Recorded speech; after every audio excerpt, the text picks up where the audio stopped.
After my husband died, his mother said, "I'm taking the house, the law firm, all of it except the daughter." My attorney begged me to fight. I said, "Let them have everything." Everyone thought I was crazy. A T. The final hearing, I signed the papers. She was smiling, until her lawyer turned white when, "My name is Miriam Friedel. I'm 31 years old, and until recently, I lived in Covington, Kentucky, a small city that sits right across the Ohio River from Cincinnati. The kind of place where people wave to each other from their driveways and somehow always know what you paid for your house. I married Joel Friedel when I was 24. He was a personal injury attorney who built his own firm from absolutely nothing. Well, from his mother's $185,000 loan and about 6,000 hours of his own sweat. He started in a tiny rented office above a flooring store on Madison Avenue, the kind of office where you could hear someone picking out laminate samples through the floor every time a client sat down for a consultation. Within 5 years, he'd moved to a real office suite, hired a small staff, and was billing over $600,000 a year. Friedel and Associates.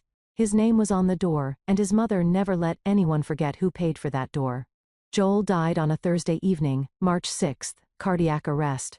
They found him at his desk at the office, his hand still on his coffee mug. He was 36 years old. I got the call while giving Tessa a bath. I drove to the office with wet sleeves rolled up to my elbows and soap still under my fingernails. By the time I got there, the paramedics had already stopped trying. The funeral was the following Wednesday. Carla wore black Chanel sunglasses indoors, the kind that cover half your face so you can't tell if the person is actually crying or just performing grief for an audience. Spencer, Joel's younger brother, stood next to her looking like a kid waiting for the principal.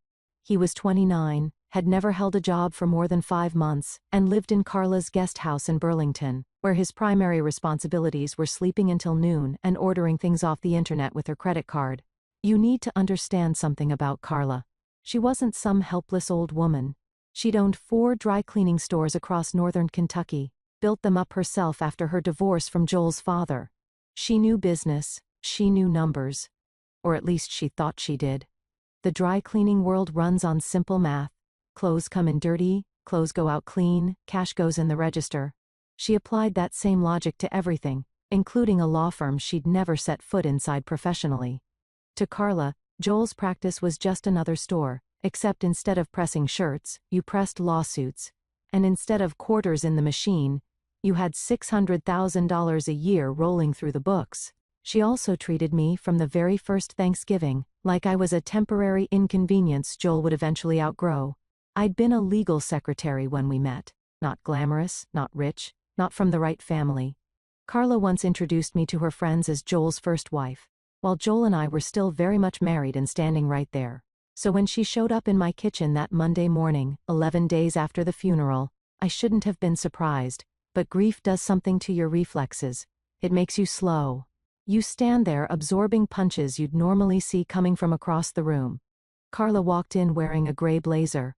She'd actually dressed for this like it was a business meeting. Spencer trailed behind her with a tape measure, an actual tape measure. While Carla stood at my kitchen island explaining that she was reclaiming what her investment built, Spencer wandered into the guest bedroom and started measuring the closet. I could hear the tape clicking and snapping from the kitchen. I remember thinking, what does he even own that would fill a closet? The man's most valuable possession was a gaming chair. Carla laid out her case like she was giving a board presentation. The firm was built with her money. The house down payment, she'd given us $30,000 7 years ago, and she had not stopped mentioning it since. In her mind, she was co-owner of everything Joel ever touched. And now that Joel was gone, she wanted her investment back, with interest. The only thing she didn't want was Tessa. She said it so matter-of-factly, like she was declining a side dish at a restaurant. No thank you, not the child.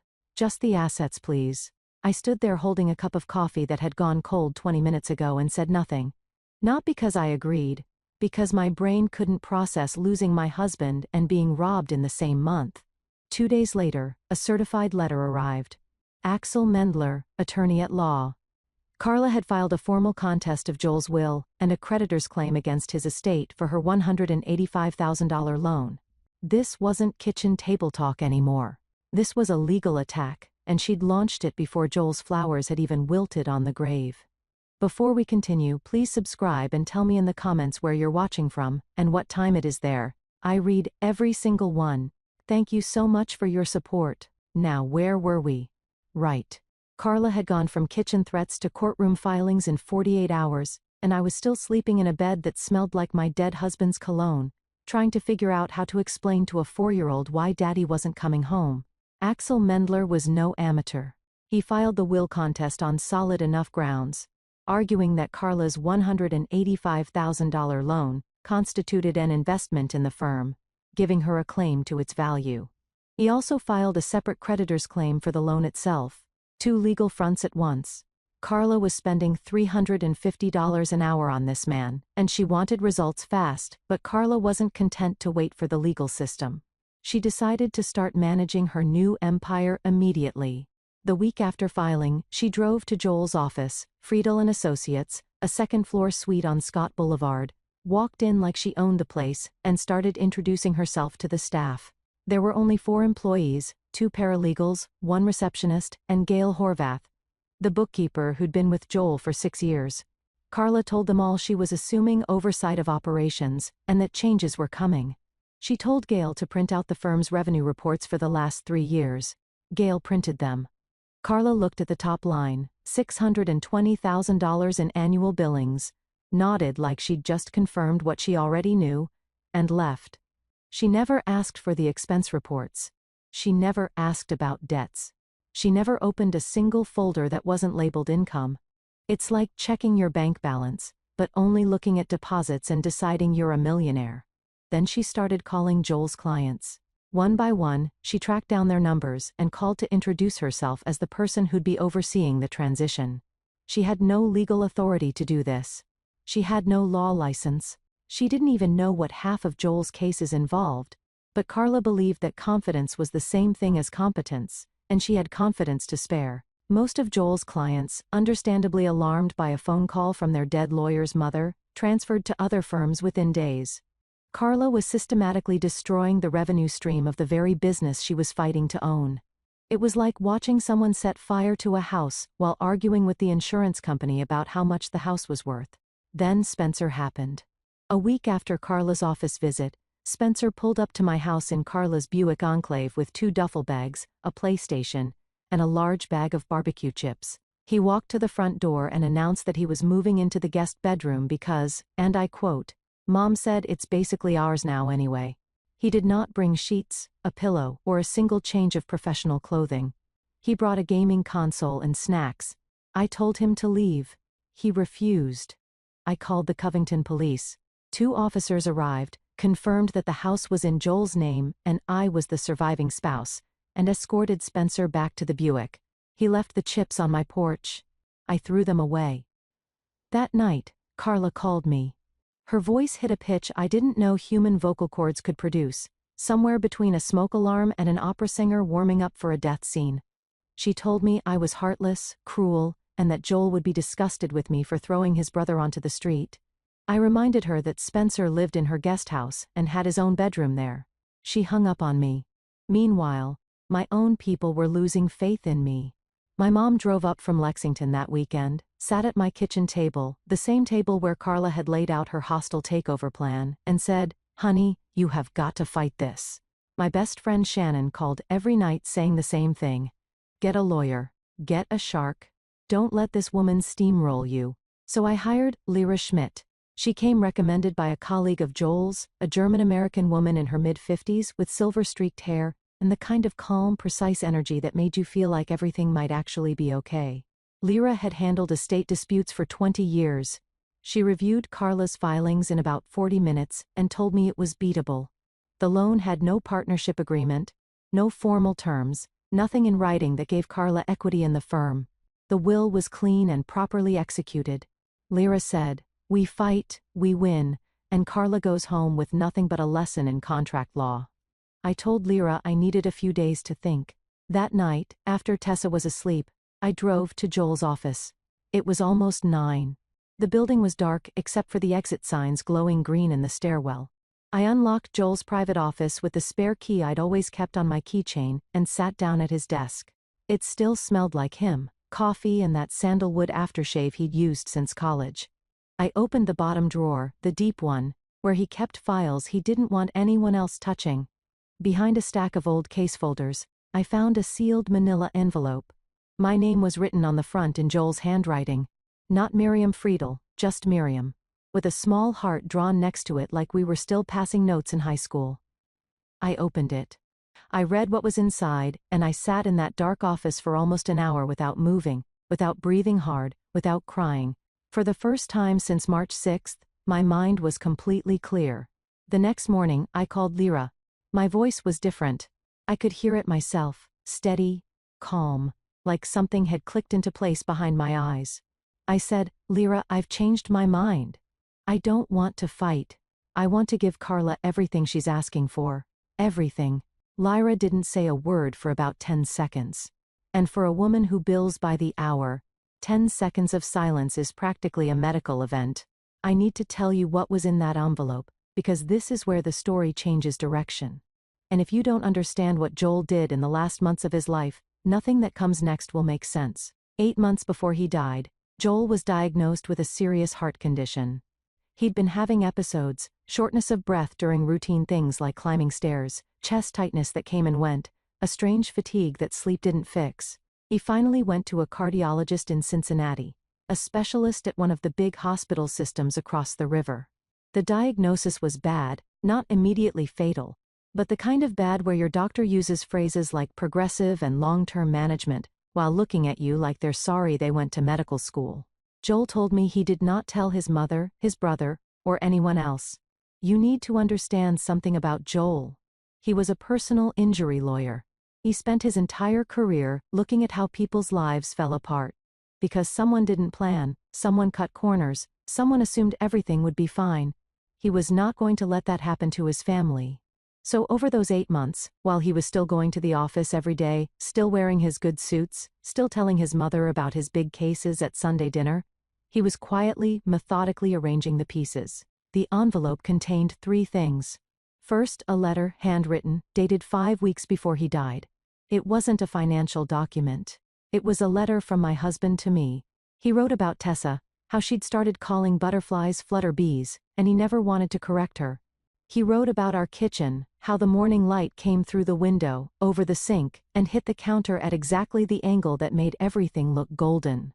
He wrote about the day we met when I was 22, and working at the front desk of Bernstein and Kellogg, the law firm where he was a junior associate, and he'd asked me to lunch 4 times before I said yes, because I had a strict policy about not dating lawyers, which, looking back, clearly didn't hold up very well. The last line of the letter: "Don't let her take what matters. She can have the rest." Not instructions, not a scheme, just trust. Joel knew I was smart enough to understand what those words meant once I saw the second and third items in the envelope. Second, beneficiary confirmations. Joel had a life insurance policy, $875,000. He'd taken it out years ago at 30 when he first started the firm. The bank had required it as collateral for his startup business loan. Back then, he was young and healthy, passed medical underwriting with no issues. The policy had been in place for 6 years. All Joel did in his final months was update the beneficiary, changed it to me, Miriam Friedel, sole beneficiary. And here's the key: updating a beneficiary on an existing life insurance policy does not require a new medical exam. It's a form, 1 signature, done. That $875,000 would pay directly to me when he died. It would never enter the estate, never go through probate. Carla could not touch it. Even if she knew about it, which she didn't, she'd have no legal claim. He'd done the same thing with his retirement accounts, a 401k with about $152,000, and a Roth IRA with about $58,000. Updated both beneficiary designations to me. Same principle, named beneficiary receives these directly, outside of probate, outside the estate. That's another $210,000 Carla couldn't reach. I want to be clear about something. This isn't some secret loophole. This is how life insurance and retirement accounts work in every single state in America. Millions of families rely on this exact mechanism. Financial advisors literally tell you to check your beneficiary designations every year. It's not a trick. It's Tuesday afternoon paperwork that most people put off and forget about. Joel didn't forget. Third, the real financial picture of Friedel and Associates. Joel had prepared a detailed summary, handwritten in that precise lawyer script of his, laying out every debt, every liability, every ticking bomb inside his beautiful-looking firm. And this is where I went from grieving widow to something else entirely. The firm billed $620,000 a year. That part was true. That's the number Joel mentioned at family dinners, the number Carla memorized like scripture. But here's what $620,000 in revenue actually looked like once you peeled back the curtain. $115,000 in accumulated vendor and overhead debts, a pending malpractice settlement. $180,000 already agreed to by Joel before he died, just waiting for payment. $47,000 in unpaid payroll taxes. The IRS doesn't forget about payroll taxes, by the way. They consider those trust fund taxes, meaning the responsible party is personally liable. And then the office lease. 34 months remaining at $4,200 a month. That's $142,800 in rent for a space you can't walk away from. The house worth about $385,000, but Joel had taken out a $220,000 home equity line of credit 18 months ago to keep the firm afloat. Add that to the original mortgage balance of $160,000, and the total debt on the house was $380,000. After closing costs, realtor fees, and transfer taxes, selling that house would net exactly nothing, maybe less than nothing. And Carla's precious $185,000 loan? She was an unsecured creditor. Do you know what that means? It means she's last in line, behind the IRS, behind the malpractice plaintiff, behind every vendor, every landlord, every creditor with a signed contract. By the time all of them got paid, if they got paid, there'd be nothing left. Carla's loan was gone the day Joel died. She just didn't know it yet. I sat in that apartment doing the math on the back of a grocery receipt. My side, $1,085,000. Clean money, tax-advantaged, non-probate, already mine. Carla's side, approximately negative $520,000, once you added up every liability and subtracted every real asset. The next day, Gail Horvath called me. Joel's bookkeeper, the woman who'd managed his books for 6 years. Carla had fired her the previous week. No severance, no notice. Just walked into the office and told Gail her services were no longer needed. After 6 years of keeping that firm's books organized down to the penny, Gail was hurt and she was angry, and Gail confirmed every single number in Joel's summary. She also told me something that made me close my eyes and just breathe. When Carla came to the office, she asked to see revenue reports. Gail printed them. Carla studied them carefully, nodded, and left. She never once asked about expenses. She never opened the liabilities folder. She looked at one column on one spreadsheet and decided she was inheriting a gold mine. I called Lyra the next morning. I said, "Don't fight. Offer Carla everything, the house, the firm, every account in the estate. All I want is full sole custody of Tessa. No visitation for Carla." Lyra told me to come to her office. I brought Joel's envelope. I laid it all out on her desk, the beneficiary forms, the financial summary, the math. Lyra read through everything. She checked the numbers twice. She looked at the insurance confirmation, the retirement account designations, the firm's debt breakdown, and then Lyra Schmidt, a woman who'd spent 20 years in estate law without flinching, leaned back in her chair and started laughing. Not a polite laugh, a real one, the kind where your eyes water and you have to take off your glasses to wipe them. She looked at me and said 2 words. Joel was brilliant. Then she picked up her pen and started drafting the settlement offer. Lyra contacted Axel Mendler the following week with an offer that, on paper, looked like a complete surrender. Miriam Friedel would relinquish all claims to estate assets, the firm, the house, every bank account connected to Joel's name. In return, Miriam wanted 2 things: full sole custody of Tessa with no visitation rights for Carla, and Carla drops the will contest permanently. That's it. Take the empire. Leave the child. Axel, to his credit, was suspicious. When someone hands you everything you asked for without a fight, any decent attorney starts looking for the trap. He called Lyra back and said he wanted more time. Specifically, he wanted a full forensic audit of the firm's finances. He told Carla, "Give me 2 weeks to go through the books properly." 2 weeks. That's all he asked for. Carla said no. And here's the thing. Her reasoning wasn't stupid. It was actually logical from her perspective. She'd watched Miriam for 7 years. She'd seen a quiet, polite woman who never argued, never pushed back, never raised her voice at a single holiday dinner, no matter how many times Carla called her Joel's first wife or asked when she was going to do something with her career. In Carla's mind, Miriam was finally doing what Miriam always did. Folding. And if you're holding a winning hand and your opponent is trying to leave the table, you don't say, "Wait, let me double-check my cards." You take the pot, she told Axel. I've seen the revenue. $620,000 a year. My son built that with my money. Get me those papers before she changes her mind. Axel pushed back hard. He drafted a formal advisory letter. 2 pages, single-spaced, stating that due diligence on the firm's financial position was incomplete, and recommending that Carla wait for a full audit before accepting any transfer of assets and liabilities. This is standard legal practice.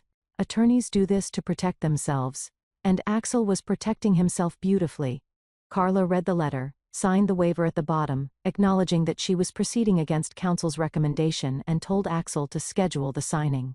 There was one more thing. Axel asked Lyra directly, "Are there any non-estate assets we should be aware of? Life insurance policies? Retirement accounts with named beneficiaries?" Lyra responded exactly as she should have. "Non-estate assets are outside the scope of this estate settlement, and my client is under no legal obligation to disclose them." Carla heard this through Axel and dismissed it immediately. Joel never mentioned life insurance to her. She assumed he didn't have any. Why would he? He was 36. He was healthy as far as she knew. Young men don't think about life insurance. Except Joel did, because a bank had required it 6 years ago, and Joel was the kind of man who kept paying premiums on time even when everything else was falling apart. While Carla was busy signing waivers and ignoring her own attorney's advice, I was quietly building my new life. The insurance company processed my claim in just under 3 weeks. $875,000 deposited directly into my personal checking account at a credit union in Florence, Kentucky. I'd opened that account specifically for this purpose. No connection to any of Joel's accounts. No connection to the estate. I also initiated the rollover on Joel's retirement accounts. $152,000 from his 401k and $58,000 from his Roth IRA into accounts in my name only. I started moving things out of the house. Nothing dramatic. A few boxes at a time. Tessa's clothes and toys first. Then, my books. My documents. The photo albums. I found a 2-bedroom apartment in Florence, about 20 minutes south of Covington. Clean, safe, good school district. First and last month's rent was $1,800. I paid it out of my checking account and didn't blink. Meanwhile, Spencer was living his best life. Carla had sent him to the firm to manage operations while the legal process played out, which mostly meant he sat in Joel's chair, spun around a few times, and tried to figure out the phone system. He called a process server, a delivery guy. He asked one of the paralegals what a retainer agreement was. On his 3rd day, Carla had him go to the bank and sign on to the firm's operating account as a co-signer so he could handle day-to-day expenses. Spencer signed every document the bank put in front of him without reading a single word. He didn't realize he was making himself jointly liable for obligations tied to that account. Spencer never read anything that didn't have a screen and a controller attached to it. My mom came up from Lexington one more time. She sat across from me at my new kitchen table, a small IKEA table I'd assembled myself, which honestly felt like a bigger accomplishment than my entire marriage, and said, "Miriam, you're giving up Joel's house? His life's work? Are you having some kind of breakdown?" I wanted to tell her everything. I wanted to open my laptop and show her the bank balance and watch her eyes go wide. But I couldn't. Not yet. Not until the papers were signed and there was no chance of anything leaking back to Carla through the small-town telephone chain that connects every mother in Kentucky to every other mother within about 45 minutes. So I just said, "Mom, trust me. It's gonna be okay." She didn't believe me. I could see it in her face, but she hugged me anyway, and that was enough. The signing was scheduled for a Tuesday in late June. The night before, I laid out Tessa's outfit for daycare, packed my bag with the signed apartment lease and a folder of bank statements showing $1,085,000 in clean assets, and set my alarm for 6:30.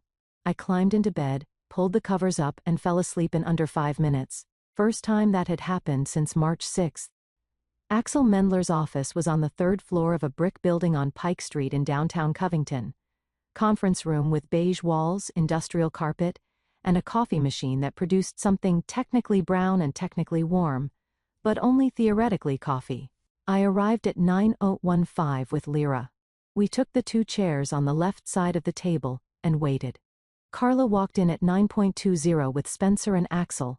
She was dressed like she was accepting a Lifetime Achievement Award. Full makeup, gold earrings, a cream silk blouse that probably cost more than my first month's rent.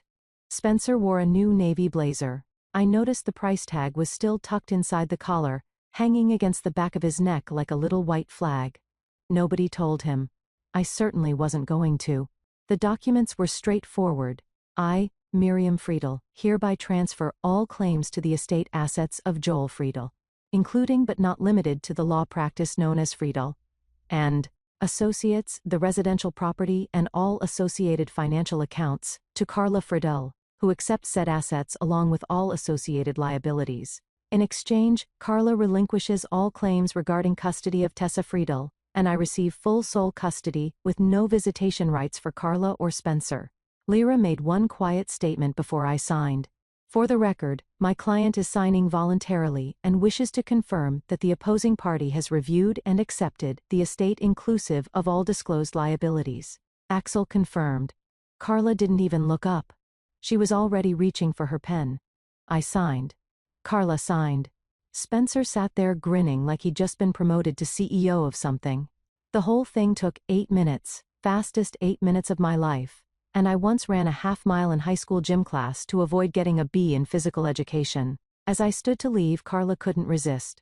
She looked at me across the table and said she hoped I'd finally learn to stand on my own 2 feet without a Friedel to lean on. Spencer nodded along, probably without understanding exactly what she'd said, but agreeing on principle because that's what Spencer does. I picked up my bag, walked out, collected Tessa from daycare at 315 and drove to our apartment. I made her macaroni and cheese from a box, the kind with the dinosaur shapes because Tessa firmly believed dinosaur-shaped pasta tasted better than regular pasta, and honestly, she might be right about that. We watched cartoons until 6:30. She fell asleep on the couch with cheese on her chin. I carried her to bed.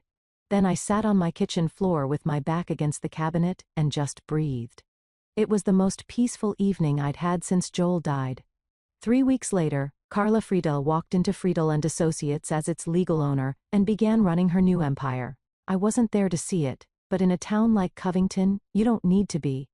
People talk. Gail still had friends at the office, and some things I learned from Carla herself during that last phone call. So here's what happened.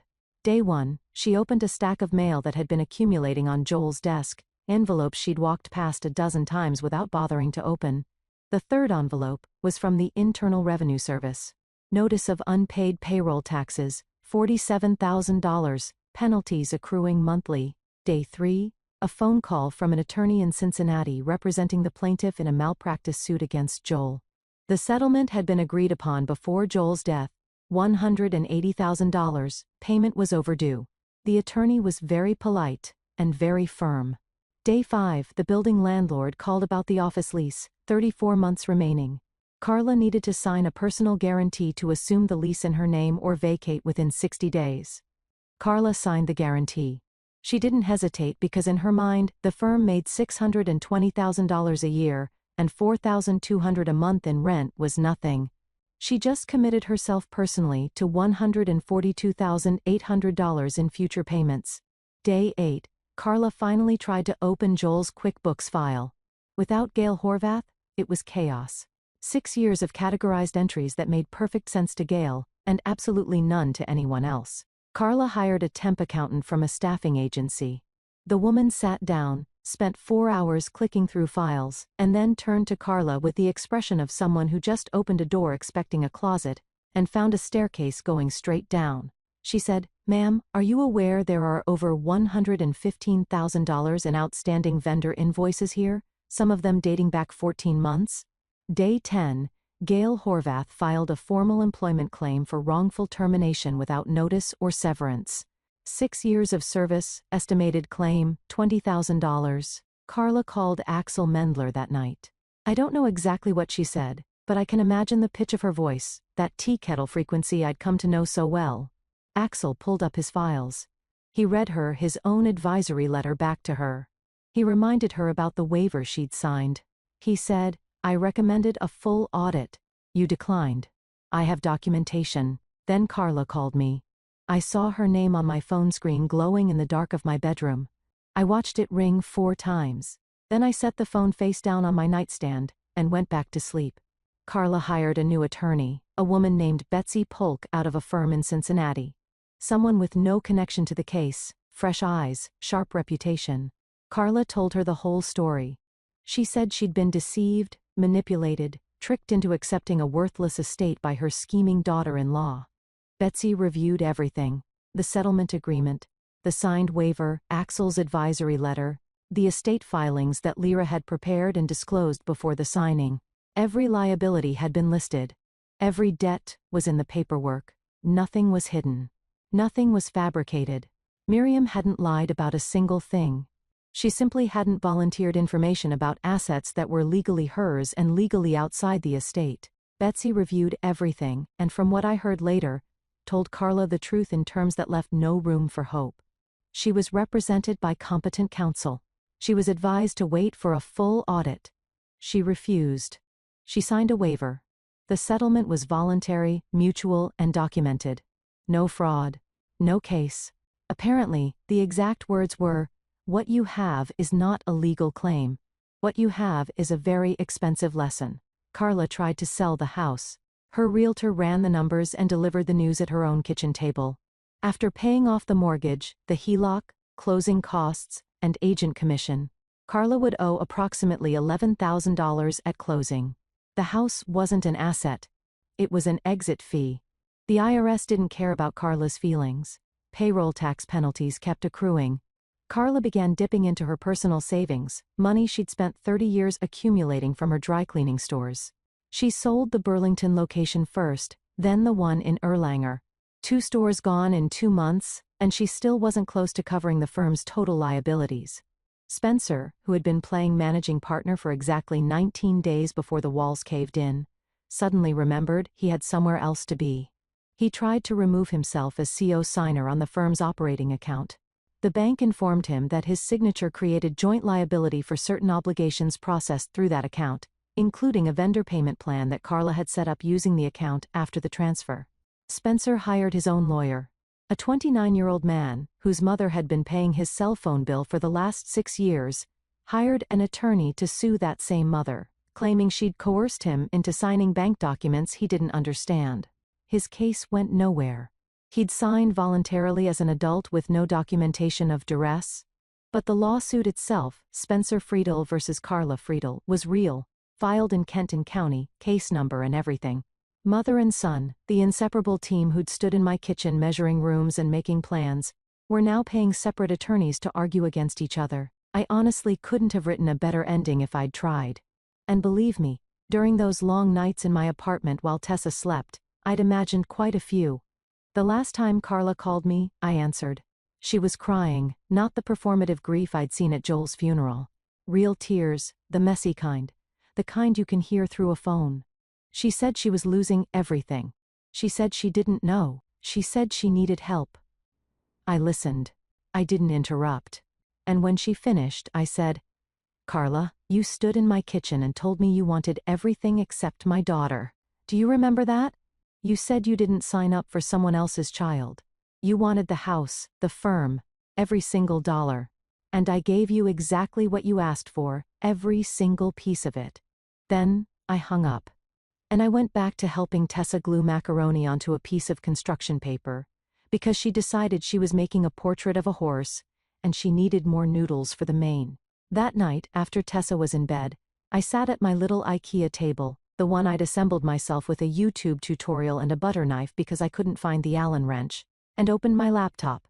I filled out the application for a paralegal certification program at Gateway Community College. Tuition was $4,200 a semester. My bank account had $1,085,000 in it. I could afford it. On my nightstand, framed in a simple black frame I'd bought at a craft store for $6, was Joel's letter. I read the last line every night before I turned off the light.